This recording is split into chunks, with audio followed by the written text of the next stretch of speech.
E aí, meus papitos e mamitas, como que vocês estão? Essa aula aqui é interessante. Eu quero fazer uma ressalva antes, que a ideia dessa aula aqui não é, assim, aprofundar no máximo lá, mas, assim, tem muito conteúdo específico, muito conteúdo profundo, tá? Qual que é a ideia dessas aulas aqui de interação coração-pulmão? Que você adquira um pensamento crítico, comece a ver diferente tanto a ventilação mecânica como a hemodinâmica do paciente e a interação dessas duas, né, no decorrer do paciente. Então, com essas aulas, eu pretendo te ensinar, te dar ferramentas, na verdade, para que quando você tem um paciente ventilando, né, na ventilação mecânica, você consiga ver qual que possa ser a causa do deterioro dele. E muitas vezes está nessas pressões, né, de manejo. Tem algumas aulas ali no módulo de artigo, né, de ventilação mecânica e isso, mas aqui é interação ventilação-pulmão tanto na ventilação mecânica como fora da ventilação mecânica. Vai te dar muitas ferramentas para você entender alguns dispositivos de monitoramento hemodinâmico, como para trabalhar e entender como é essa interação coração-pulmão no paciente na ventilação mecânica, beleza? Acho interessante esse tema aqui, ó. Peraí, que sumiu minha aula. Tá aqui, ó. Beleza. Beleza, pessoal. Interação coração-pulmão. Princípios. Eu quero que você entenda esse princípio aqui primeiramente, tá? Que compreenda. E você tem que entender o que significa fluxo. Pessoal, um fluxo é a quantidade, né? Um fluxo pode ser de qualquer coisa, pode ser de ar, de água, né? De sangue. É quantidade de volume por tempo, tá? Fluxo é quantidade de volume por tempo, em determinado tempo, tá? Em X tempo que você vai contabilizar, né? Litros por minuto, sei lá, decilitro por segundo, tanto faz, né? Sempre tem uma unidade de volume e uma de tempo, o que você vai contabilizar. Então, para saber quanto está passando. Agora, veja bem, o que vai modificar esse fluxo, né? Quando a gente vê débito cardíaco, a gente entende que o que modifica o fluxo, né, no decorrer sanguíneo é o débito cardíaco. Então, tem a ver o volume sistólico, tem a ver com a frequência. Se eu quero aumentar esse fluxo, o fluxo de sangue nas artérias, tá? Eu vou aumentar como? Aumentando a frequência, aumentando a contratibilidade, né, maior força, ou aumentando a quantidade, né, um maior volume. Então, esse é o fluxo por tempo, tá? O fluxo é volume por tempo dependendo. E quando a gente fala de ar, de ventilação mecânica ou também de hemodinâmica, de sangue, ela vai cumprir um princípio, e isso vai se aplicar para todo, para sangue, para água, para ar, para o que for, tá? Em um fluxo, tem que existir uma diferença de pressão, né, para ele se movimentar. E sempre, sempre, salve isso, sempre, em qualquer circunstância, o fluxo vai se movimentar de um lugar de maior pressão para um lugar de menor pressão, tá? Sempre, não importa a situação, né? Não importa se é sangue, se é ar, o que você vai medir, mas o fluxo não se movimenta de um lugar de menor pressão para um de maior pressão, tá? Sempre de maior pressão para uma menor pressão. Se você quer fazer o fluxo inverso, você vai ter que aumentar a pressão aqui para que essa pressão que era menor se transforme em maior dessa aqui para que o fluxo volte, tá? Mas sempre, em toda circunstância, o fluxo vai de um lugar de menor pressão para um lugar de maior pressão. Então, nesses princípios, se você tem iguais forças, né, de um lado e de outro, iguais pressões, não vai ter fluxo, pessoal. Não vai haver movimento. Por quê? Porque são iguais, estão equiparadas, né? Então, se você abre uma torneira e tem uma X pressão e do outro lado há uma pressão contraposta igual, não vai haver fluxo, não vai haver movimento, né? Porque são iguais pressão. Agora, se você abre mais essa que aquela outra ponta, assim, provavelmente o fluxo vai começar a vencer, né? As pressões de maior pressão a menor pressão, né? Então vai haver um movimento, um fluxo. Então sempre de maior a menor pressão você vai ter um fluxo. E se você aumenta essas pressões, essa diferença, né, entre um e outro, o que aumenta? O fluxo. Então, se você aumenta a diferença de pressões, vai aumentar o fluxo, por ende, né?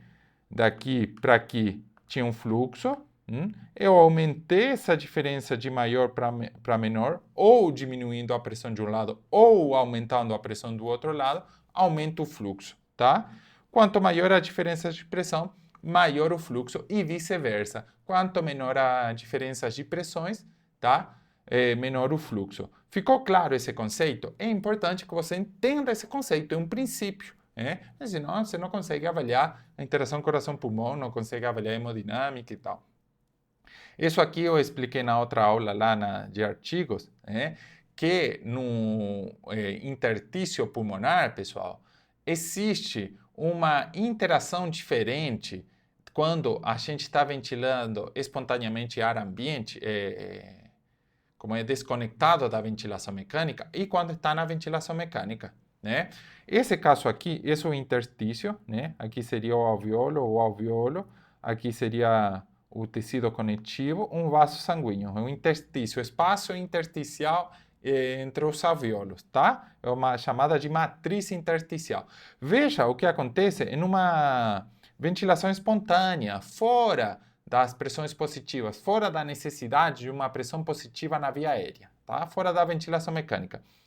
Aqui está na expiração. Na hora que inspira, pessoal, na hora que inspira, que a gente inspira, igual eu estou inspirando agora, esse enchimento de ar nos alveolos, né, estende essa matriz interalveolar, estica essa matriz interalveolar, produzindo uma vasodilatação, Então, na inspiração espontânea, fora da ventilação, eu tenho uma vasodilatação daqueles vasos na inspiração, tá? Na inspiração, através do esticamento dessa matriz, eu tenho uma inspiração. Veja o que acontece aqui, na ventilação mecânica. Quando eu preciso ventilar, injetando pressão positiva lá nos alveolos, tá? Eu preciso movimentar fluxo de ar, então eu tenho que ir de um lugar de maior pressão, que é o ventilador exercendo pressão, a um lugar de menor pressão, que é o espaço alveolar, tá? Então eu injeto pressão lá. Vai encher o alveolo, tá? Mas com pressão positiva, vai encher esse alveolo e vai exercer um efeito contrário, Veja que a matriz, nesse caso aqui, não se estica igual esse, tá? Ela é comprimida, A pressão está chegando, está comprimindo. Então produz um efeito contrário nos vasos sanguíneos, produz uma vasoconstrição, Importantíssimo esse conceito, pessoal, para você depois ir lá ver as interações e ver o que está acontecendo aqui com esse pulmão e tal, Então, na ventilação espontânea, fora da ventilação mecânica, você tem uma vasodilatação por esticamento da matriz extra-alveolar. Na ventilação mecânica, a ventilação positiva, você tem o efeito contrário, porque está chegando pressão nesse alveolo aqui, Está chegando pressão mais positiva, que me abre esse alveolo, porém me aperta essa matriz, E, por ende, me aperta esses vasos sanguíneos que vão ali dentro. Entendido esse conceito, Vamos para o próximo. Você tem que entender isso aqui, Você já viu espero, na medicina, quando você estava cursando anatomia e fisiologia da respiração, É claro que esquecemos alguns conceitos, mas você sabe que o nosso pulmão ele está rodeado de uma pleura, tá? E essa pleura não é só um tecido que está envolvendo. Eu já expliquei numa aula que a pleura se comporta como uma sacola, que envolve, está na aula de ventilação mecânica, tanto no módulo 1 como no módulo 2 de ventilação mecânica. A pleura se comporta como uma sacola, né? Você pega uma sacola de mercado, né? Ela tem um espaço dentro e se aperta assim, né? O pulmão. Lá dentro da sacola existe um espaço, né? E é o espaço interpleural, esse espaço aqui, esse espaço aqui, né? É a mesma pleura, não existe duas pleuras, tá? A gente chama de duas pleuras, visceral e parietal, mas é o mesmo tecido, tá?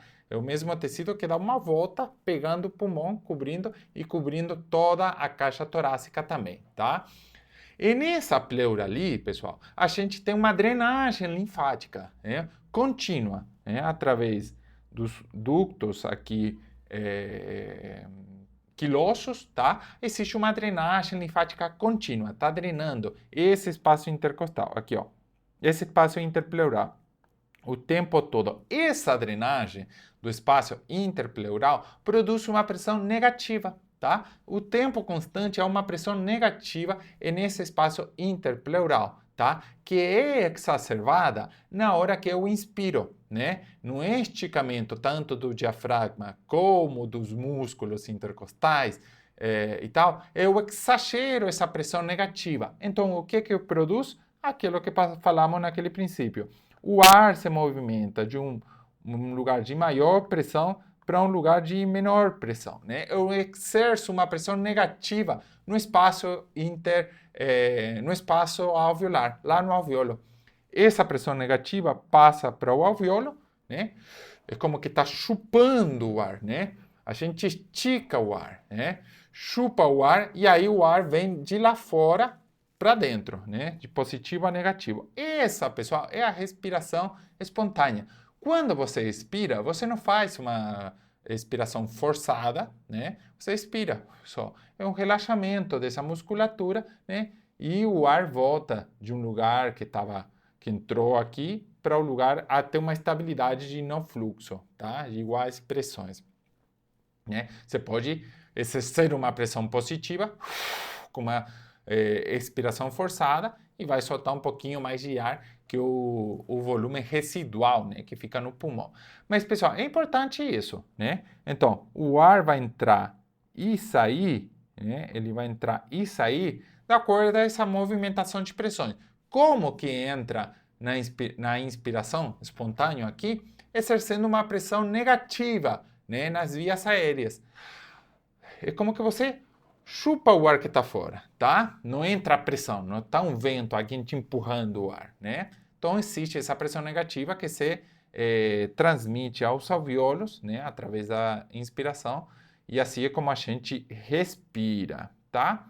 Outro conceito que você tem que entender, antes que passemos para os conceitos realmente das interações coração-pulmão, é as zonas de West. Pessoal, essas zonas de West, aqui, deixa eu pôr um amarelinho, né? Essa zona de veste é uma zona que veste, né? É o cara que encontrou, viu que a interação tanto de ventilação como perfusão, né, era diferente em várias áreas do pulmões, tá? O que quer dizer? Tinha áreas que eram mais ventiladas, né? O ar chegava mais, né? E tinha áreas que eram mais perfundidas, né? Os vasos sanguíneos irrigavam mais, tinha melhor perfusão desses alvéolos. E tinha áreas contrárias, tinha áreas que não eram tão perfundidas, né? E tinha áreas também que não eram tão ventiladas. Aí West falou, pela física, é claro, né? Ele viu que áreas superiores são mais fáceis de ventilar. O ar tem uma densidade menor, né? Vai para cima. Então, essa zona, ele dividiu em 4 zonas, mas vamos falar só dessas 3 zonas, tá? 3 zonas de veste. Eita, 1, aqui, 1, 2 e 3, tá? Então, ele dividiu essa em 3 zonas, né?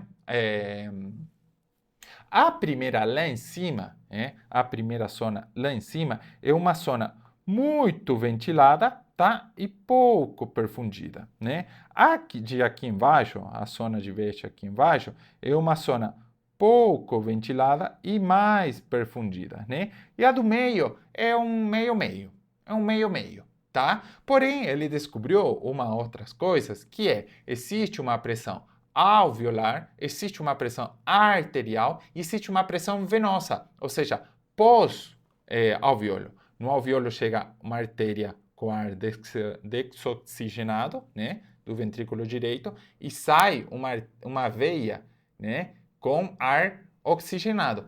É o único lugar onde uma veia leva ar oxigenado e uma artéria ar desoxigenado, né? No resto é o contrário, né? Então, no alvéolo chega uma artéria e sai uma veia. E ele viu também que existiam pressões nesses vasos sanguíneos, né? Tanto na artéria como na veia e no alvéolo, diferente nessas zonas, pessoal. Diferente nessa zona. Então, na zona 1, ele viu que a pressão do alvéolo, né, que a pressão do alvéolo era maior que a pressão arterial e maior que a pressão venosa. Então, por quê? Porque é um lugar mais ventilado, né? Então, o alvéolo torna-se maior, né? Ele torna-se, vou pôr aqui vermelho, é mais fácil de identificar. Essa zona aqui, né? O alvéolo torna-se um componente maior e é maior que a pressão que está na artéria e maior que a pressão na veia. Então, ocorre um fluxo menor, um fluxo menor. Por quê? Por aquele efeito que eu te falei. Provavelmente são mais comprimidos esses vasos sanguíneos lá, né? São um pouco mais comprimidos, né? Então, há menor perfusão e mais ventilação. Já na zona do meio, na zona aqui, na zona 2, ele viu que a pressão arterial, a pressão arterial, a que chega, é um pouco maior que a pressão alveolar, né? Então já há um pouco mais de perfusão, né? Porém, a pressão venosa é bem menor que a pressão alveolar, né? Então, chega mais a perfusão, mas a saída é um pouquinho mais dificultada, tá? O retorno para o átrio esquerdo é um pouquinho mais dificultado. Por quê? Porque ainda há uma pressão alveolar que vence essa pressão venosa, né? E na terceira zona de West, né, que é essa aqui, ele viu que tanto a pressão arterial como a pressão venosa era maior que a pressão alveolar. Então, o que tínhamos aqui? Uma perfusão, né, um fluxo bem mais constante, né, que não era quase interferido pelas pressões nos alvéolos. Dito isso, resumindo, é assim. No ápice, na zona 1, há maior ventilação, né? Maior ventilação do que perfusão. E nas zonas 3 lá embaixo, há uma melhor perfusão, porém menor ventilação, né? No conjunto da ópera, tá? No conjunto de tudo, ali a gente consegue uma boa resultado final, ventilação-perfusão, né? Porque onde ventila está mais perfundido, onde ventila menos está maior perfundido e onde ventila mais está menos perfundido, então há um equilíbrio, tá? Então existem depois, vamos ver, manobras, existem métodos, existem circunstâncias onde essas coisas a gente pode modificar na ventilação mecânica, na prona do paciente, na utilização de PIP e tal, né? E vão se modificar essas zonas de West. E é muito importante que você saiba isso. Porque vamos supor que a gente translada essa zona aqui de West, essa zona de West 1 aqui, traslada para as outras, né? Traslada para as outras. Através de quê? De aumento de pressão de um paciente de ventilação mecânica e aumentamos essas pressões alveolar, ao ponto de que todas essas pressões alveolar em todas as zonas de West sejam maior que a pressão arterial e maior que a pressão venosa, eu vou ter um resultado final de maior ventilação e menos perfusão.